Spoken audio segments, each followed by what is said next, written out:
कैसे हो बच्चों? Welcome back on my YouTube channel physics classes bye RB. Garg. आज हम 12th क्लास से करंट इलेक्ट्रिसिटी चैप्टर के कुछ बेसिक डेफिनेशन डिस्कस करेंगे और कुछ जो पिछले वीडियोस में हमने डिस्कस किया ड्रिफ्ट वेलोसिटी, उसके साथ रिलेशन डिराइव करेंगे इन सभी डेफिनेशंस के अकॉर्डिंग। तो आज स्टूडेंट सबसे पहली डेफिनेशन आज हम डिस्कस करेंगे रेजिस्टेंस। ये हम प्रीवियस वीडियो में भी डिस्कस कर चुके हैं। जिन स्टूडेंट्स ने वो वीडियो नहीं देखा तो उसका जो लिंक है मेरे डिस्क्रिप्शन में मिल जाएगा, वहाँ से आप उस प्रीवियस लेक्चर को देख सकते हैं। तो रेजिस्टेंस जैसा कि हम डिस्कस कर चुके हैं और हमें पता भी है, रेजिस्टेंस नाम से ही क्लियर हो रहा है। रेजिस्टेंस का मतलब है प्रतिरोध, रुकावट, करंट के रास्ते में रुकावट, करंट को जो फ्लो करने से अपोज करता है वो रेजिस्टेंस कहलाता है। और resistance mathematically is equal to V by I, that is equal to voltage by current, and the unit of resistance is represented by the symbol ohm, और you can simply write ohm according to the name of the scientist George Simon Ohm. The unit of resistance is ohm. The next is resistivity. Resistivity is also known as specific resistance. Resistivity का दूसरा नाम है specific resistance, यानी कि special type की resistance. ये भी एक तरह से रेजिस्टेंस है, लेकिन ये पर यूनिट एक पर्टिकुलर लेंथ और पर्टिकुलर एरिया के लिए कैलकुलेट करते हैं। जब एरिया किसी भी कंडक्टर का 1 मीटर स्क्वायर है और लेंथ 1 मीटर है, तो उस कंडक्टर के लिए रेजिस्टेंस और रेजिस्टिविटी दोनों इक्वल होंगी, बराबर होंगी। तो वहां से रेजिस्टिविटी का फॉर्मूला डिराइव करते हैं, that is equal to RA by L, R resistance, A area, L length. और यहां से अगर यूनिट डिराइव की जाए तो इसकी यूनिट आपको मिलेगी ohm metre. The next definition is conductance. Conductance conductance is represented by the symbol capital G. It is the reciprocal of resistance. Conductance is reciprocal of resistance. It is represented by 1 by R, and the unit is, you know, resistance की जो unit है वो ohm है, तो 1 by ohm या ohm inverse. Ohm inverse को आप इस तरह से भी लिख सकते हैं, ओहम -1, और -1 को आप इस ओहम के जो लेटर हैं उनको रिवर्स कर दे, महो भी लिख सकते हैं, महो। और यू कैन राइट साइमन। तो जॉर्ज साइमन ओहम ने अपने नाम के मैक्सिमम सभी लेटर का यूज़ किया। ओहम भी उसने यूज़ किया, और इन्वर्स कर दें ओहम का तो उसे साइमन भी कहा जा सकता है। साइमन लिखें या महो लिखें, बात एक ही है। तो this is the conductance. The next definition is conductivity. Conductivity is the reciprocal of resistivity. जैसा कि लेटर से क्लियर हो रहा है, नाम जो है कंडक्टिविटी, रेजिस्टिविटी, लेटर मैच कर रहे हैं ऑलमोस्ट। तो इस तरह से आप इसको रिमाइंड कर सकते हैं, याद रख सकते हैं। Conductivity is the reciprocal of resistivity, और the unit of resistivity you know ohm metre, और ओहम मीटर जो ओहम मीटर है उसका इन्वर्स करें, ओहम इन्वर्स, मीटर इन्वर्स। और ओहम इन्वर्स के लिए आप ये सभी जो यूनिट्स हैं वो यूज कर सकते हैं। ओहम इन्वर्स लिखें, महो लिखें या साइमन लिखें, metre inverse as it is रहेगा।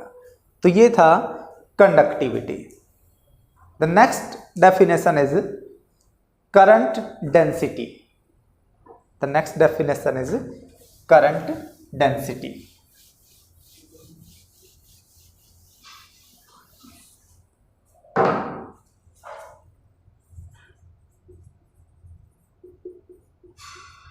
Current density.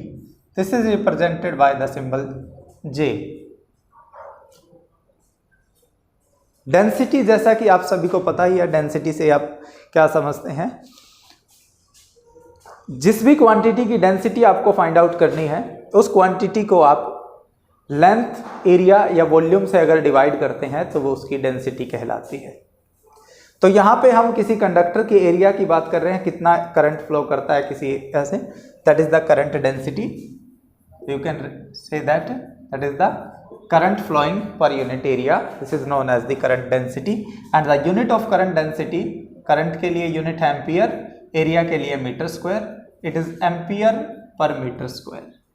तो यूनिट ऑफ करंट डेंसिटी जो है एम्पियर पर मीटर स्क्वायर रहेगी। Next definition is mobility, is represented by the symbol mu.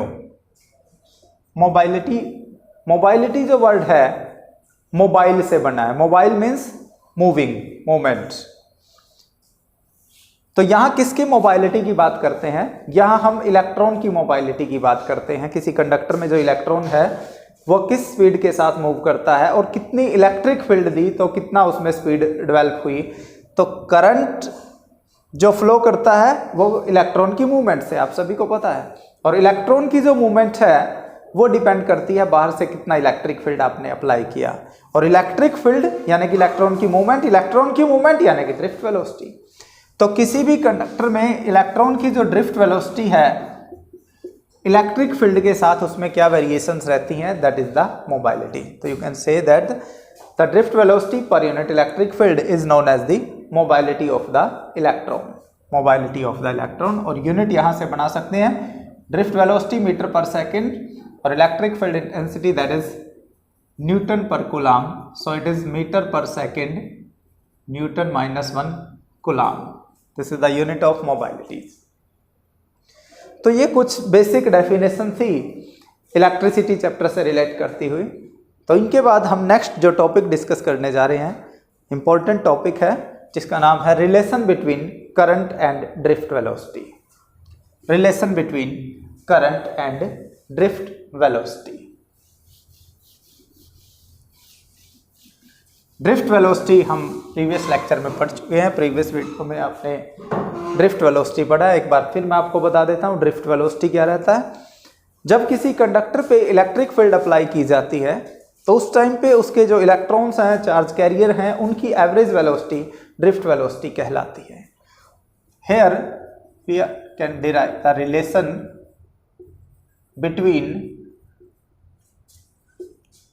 Current and drift velocity means I and VD, इनके बीच में relation हमें derive करने हैं, I और VD के बीच में। as we know that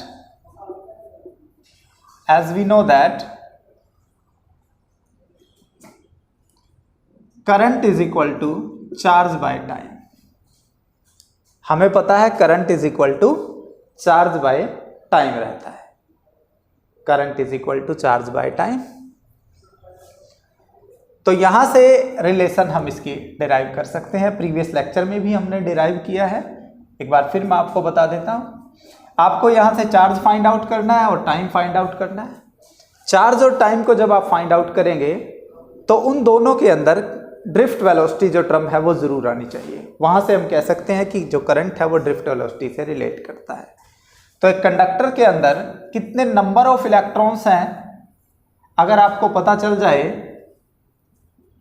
conductors electric field apply की आपने, तो जो चार्ज कैरियर हैं वो नेगेटिव टू पॉजिटिव मूव करेंगे ड्रिफ्ट वेलोसिटी के साथ। एरिया ऑफ क्रॉस सेक्शन इसका A है, L इसकी जो है लेंथ है। तो कितने नंबर ऑफ इलेक्ट्रॉन्स यहां पर हैं अगर वो मेरे को क्लियर हो जाए तो मैं बता सकता हूं टोटल चार्ज कितना है वहां पर। तो number of electrons find out करते हैं। Let n is the number of electrons per unit volume. So total number of electrons that is equal to n into V। अगर small n per unit volume number of electrons हैं तो total number of electron कितने होंगे conductor में, that is small n into the volume of the conductor. You can से NaL, this is the value of number of electrons. और अगर number of electrons आ गए तो यहां से आप टोटल चार्ज फाइंड आउट कर सकते हैं।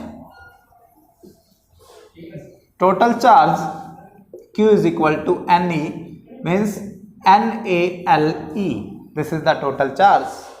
चार्ज आपके पास है, टाइम आपको, लेकिन चार्ज के अंदर कहीं भी ड्रिफ्ट वेलोसिटी नहीं है। टाइम भी आपने देखा कि यहां भी ड्रिफ्ट वेलोसिटी नहीं आया। और रिलेशन आपको डिराइव करनी है करंट और ड्रिफ्ट वेलोसिटी में। तो यहां आप टाइम फाइंड आउट कर सकते हैं as time is equal to distance by velocity. Velocity is equal to distance by time, तो time is equal to distance by velocity. तो ये टाइम की वैल्यू है। It is equation number 1, this is equation number 2, this is equation number 3। तो आप equation 2 और 3 को equation 1 में पुट करेंगे तो रिलेशन आपके पास होगी करंट और ड्रिफ्ट वेलोसिटी की, जो आप प्रीवियस लेक्चर में भी कर चुके हैं। So it is equal to NALE divide by LVD। L cancel out, so I is equal to NEAVD. This is the relation between current and drift velocity, the important relation of this unit. The next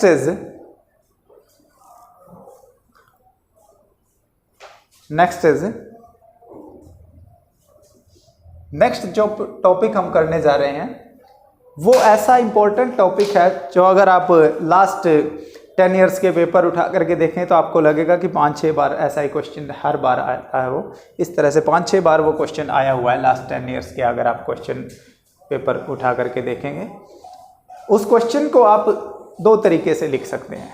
अगर हम question की बात करें, first है deduction of Ohm's law from drift velocity, ऐसे लिख सकते हैं क्वेश्चन को, deduction of Ohm's law from drift velocity. और दूसरे तरीके से आप उसे लिख सकते हैं एक्सप्रेस द रेजिस्टेंस, दूसरे तरीके से आप उसे लिख सकते हैं express the resistance in term of mass, length and relaxation time. Mass, length and relaxation time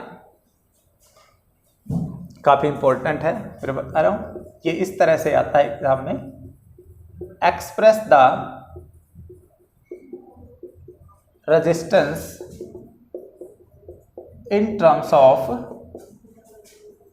mass, length and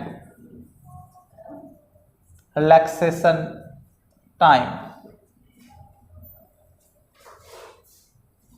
मतलब आपको रेजिस्टेंस को एक्सप्रेस करना है मास, लेंथ और रिलैक्सेशन टाइम की टर्म में।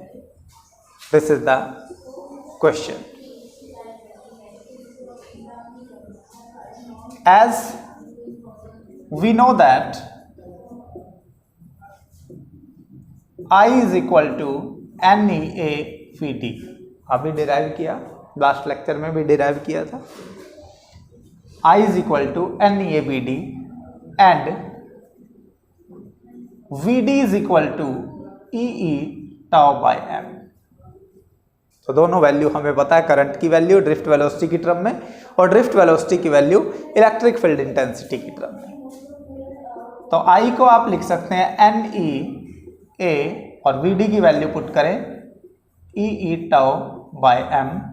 सो it is NE square A tau E by M।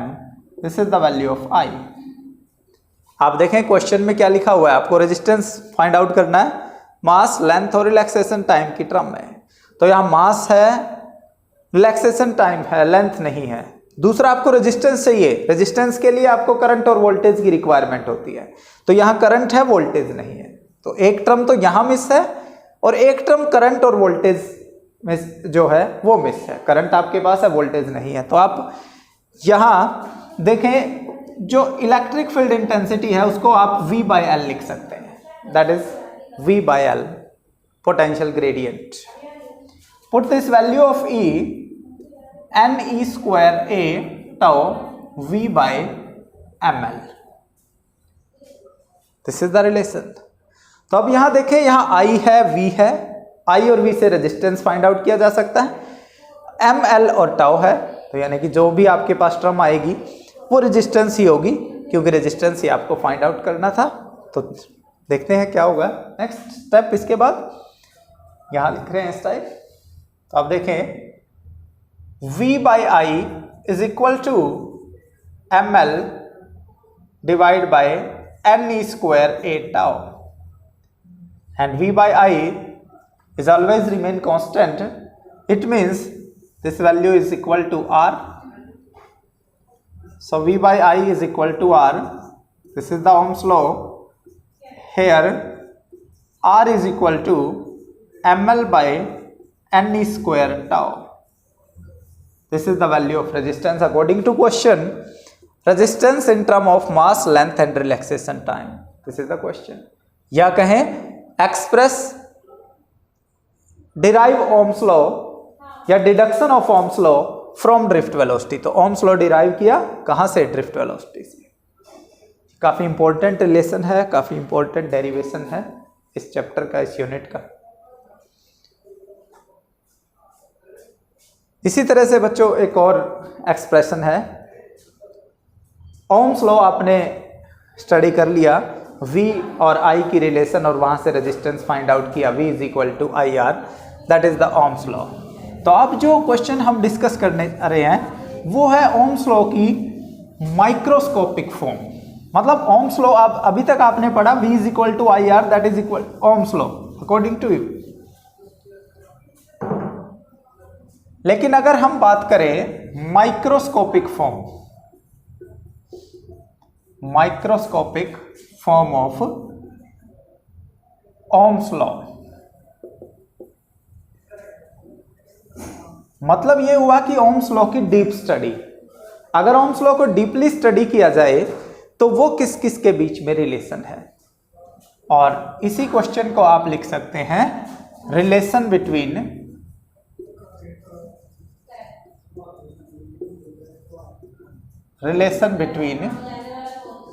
J, sigma and E. Here J is current density, sigma is conductivity and E is electric field intensity.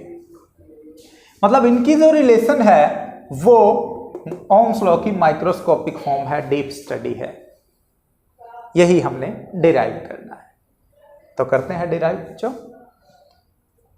As we know that जो current और drift velocity की relation है वो बहुत important relation है. सारे expression, सभी relation वहीं से डिराइव की जाती है.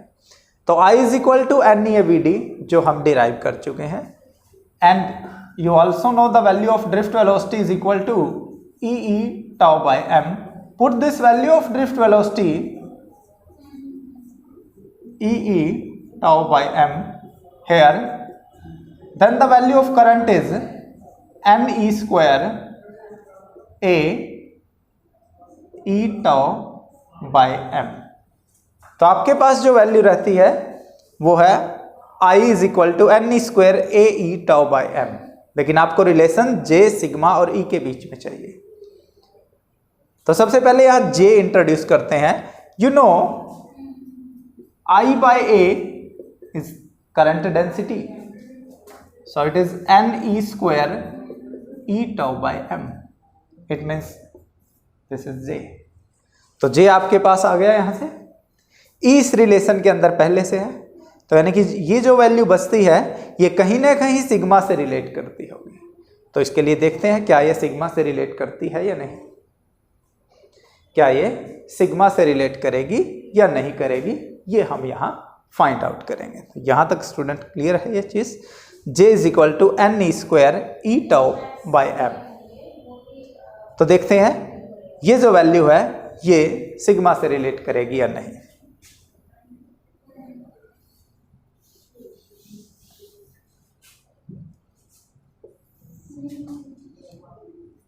As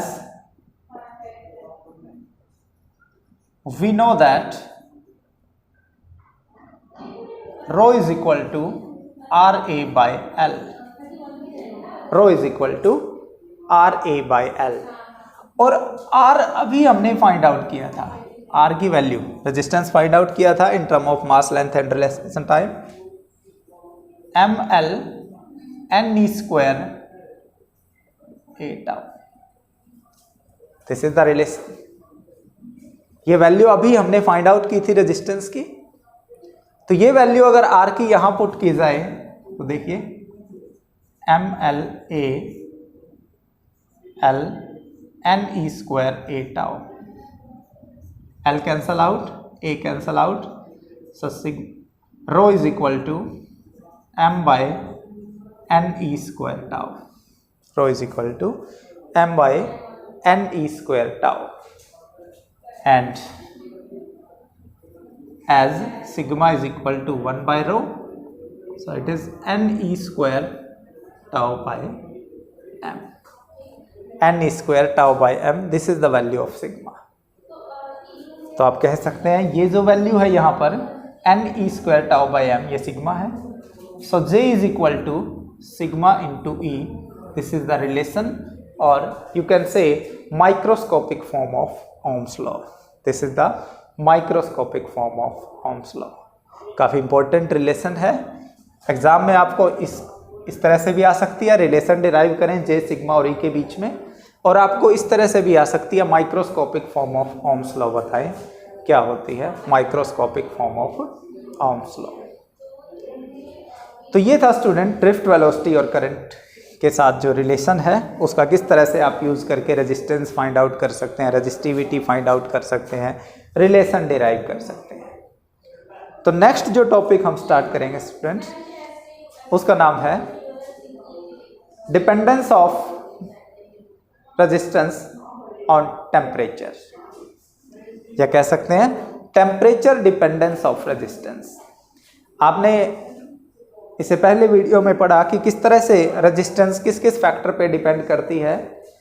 एरिया पे डिपेंड करती है, लेंथ पे, nature of material of conductor पे डिपेंड करती है, और टेम्परेचर पे किस तरह से डिपेंड करती है वो हम यहाँ डिस्कस करेंगे.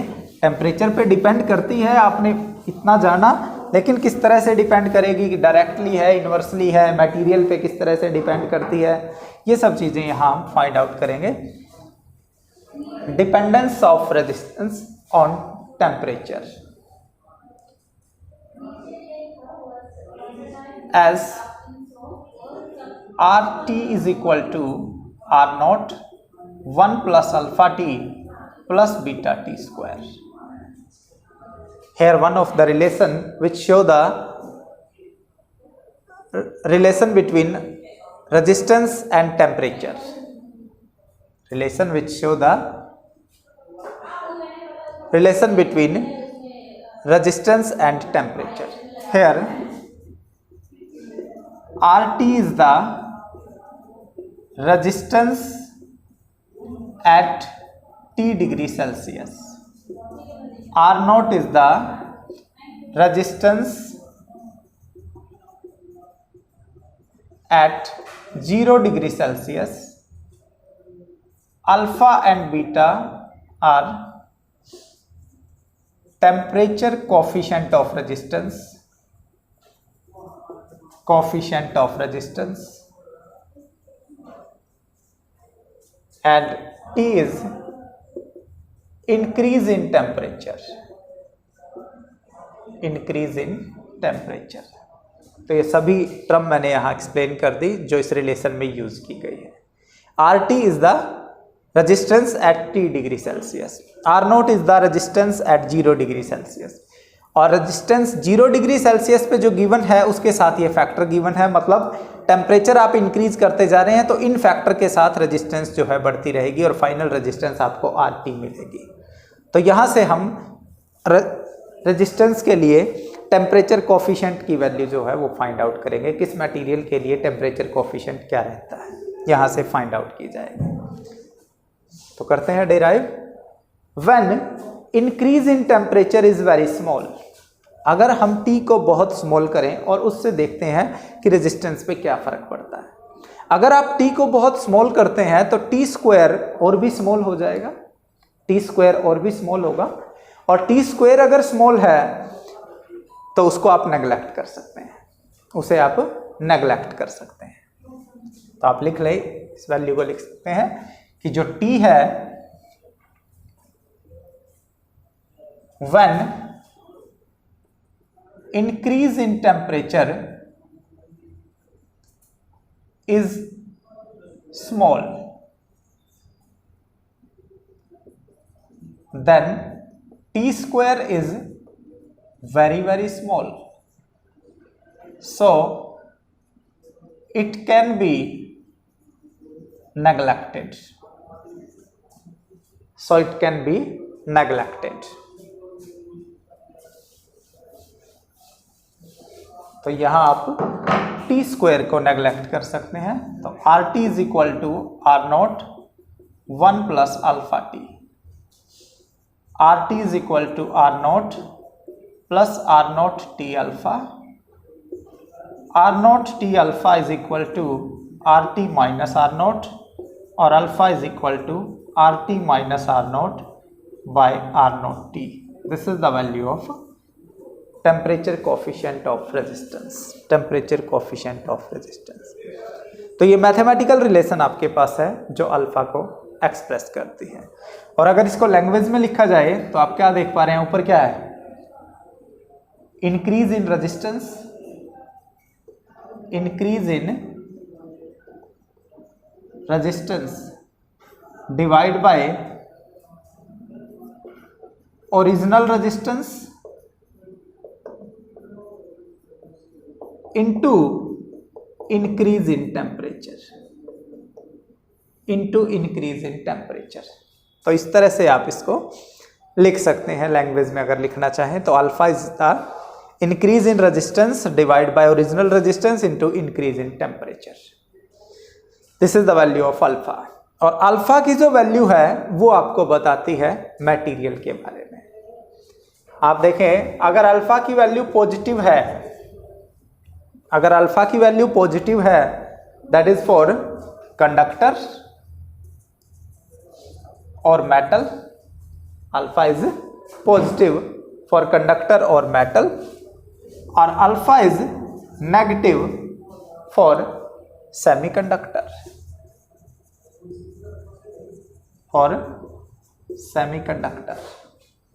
Alpha is negative for semiconductor, क्योंकि सेमीकंडक्टर में टेम्परेचर को जब आप इंक्रीज करते हैं तो वहां रेजिस्टेंस जो है कम होती है, जबकि कंडक्टर में रेजिस्टेंस टेम्परेचर के साथ बढ़ती है, तो वहां अल्फा की वैल्यू नेगेटिव रहती है, वरना अल्फा जो है पॉजिटिव है कंडक्टर के लिए। तो ये था temperature dependence of resistance, temperature dependence of resistance. The next is, तो नेक्स्ट जो टॉपिक डिस्कस कर रहे हैं students, that is colour coding of carbon resistors. Colour coding of carbon resistors interesting topic है students. Colour coding of carbon resistors. एक science students के पास ये टेक्निक है, ये तरीका है जिससे वो एक रेजिस्टेंस के ऊपर जो कलर है वहां से पहचान सकता है कि ये रेजिस्टेंस की वैल्यू कितनी है।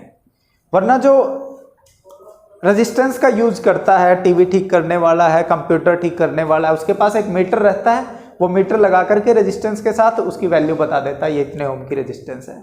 लेकिन एक साइंस स्टूडेंट्स सिर्फ रेजिस्टेंस को देख करके ही बता सकता है कि ये रेजिस्टेंस कितने ओम की रेजिस्टेंस है। That is according to the colour coding of the resistors. जो रेजिस्टेंस है कार्बन से बनी हुई कुछ इस तरह से होती है रेजिस्टेंस, उसके ऊपर 4 कलर की स्ट्रिप की बनी होती है, 4 कलर्स की स्ट्रिप बनी होती है, और वो कलर आपको इंडिकेट करते हैं रेजिस्टेंस की वैल्यू। वो कलर बताते हैं कि रेजिस्टेंस की वैल्यू कितनी है। तो आपको एक सीक्वेंस गिवन होगी कलर को किस तरह से याद रखा जाए, क्योंकि आपके लिए कलर याद रखना बड़ा मुश्किल हो जाएगा। अब आपने कोई गिवन है कि रेड कलर है, ये ऑरेंज कलर है, तो आपको नहीं पता कि रेड के लिए क्या नंबर यूज करें।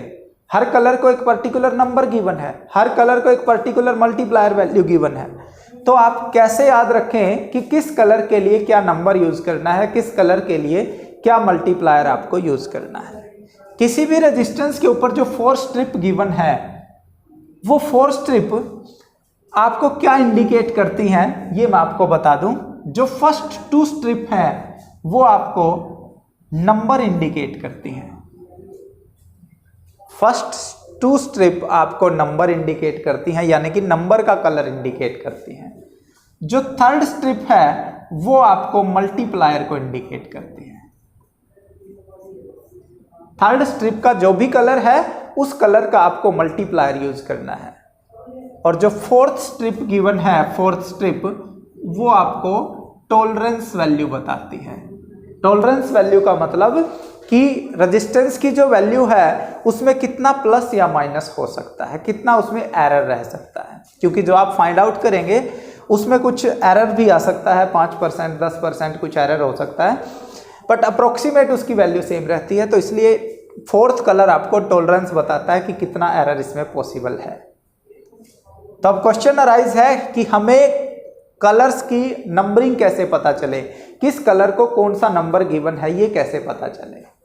तो उसके लिए पहले मैं टेबल ड्रॉ कर दूं और टेबल से फिर आपको कलर्स की सीक्वेंस किस तरह से याद करनी है वो आपको बताते हैं। तो सबसे पहले है गिवन कलर्स टेबल के अंदर, फिर लिखेंगे नंबर, उसके बाद है multiplier,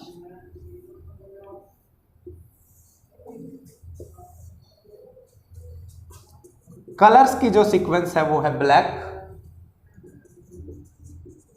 brown, red,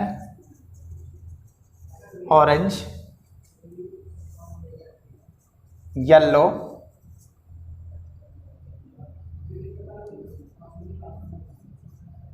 green, blue, violet, grey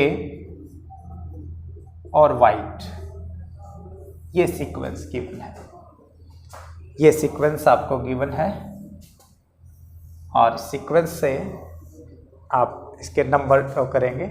numbering जो है वो 0 से स्टार्ट करनी है।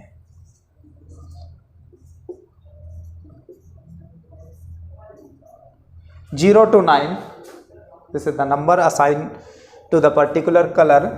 और मल्टीप्लायर जो भी आपका नंबर था उसको 10 की पावर में लिखेंगे।